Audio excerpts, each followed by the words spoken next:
A lot of you are not paying attention to your elevator pitch and your summary for your story, and it's showing and it's doing a significant disservice to all of you. The amount of times that I get DMs from people asking me to hear about what their story is about, and then they end up sending me a novel's worth of information, that is too much. That is too cumbersome. This should be a conversation. You send me the synopsis, then we can start asking questions. We can start figuring out what direction to go into. If you just send a bunch of information, I don't know where to start there, right?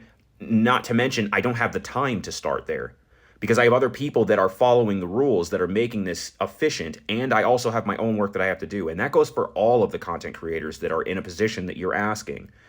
To be honest with you, all of us are being significantly more lenient than the companies that you want to submit to. On that topic, actually, the fact that nobody seems to know, I don't want to say nobody, but a large majority of you don't seem to know what goes into a submission at all when you want to send to these companies is a bit alarming.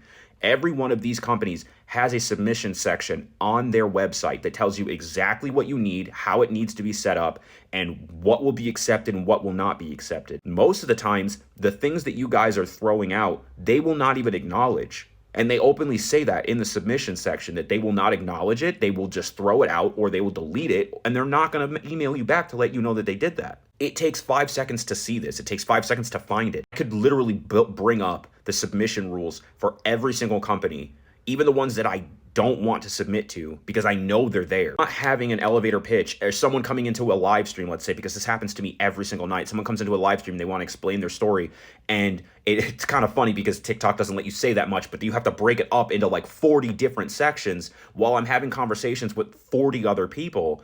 That's not a professional way to do this, and that's also not a good way. You would be able to finish the summary in one message, maybe two. And if you can't do that, you need to find a way to do that.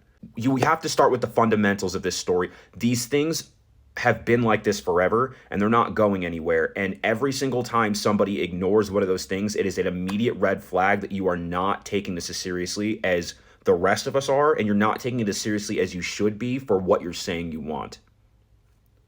Just my thoughts.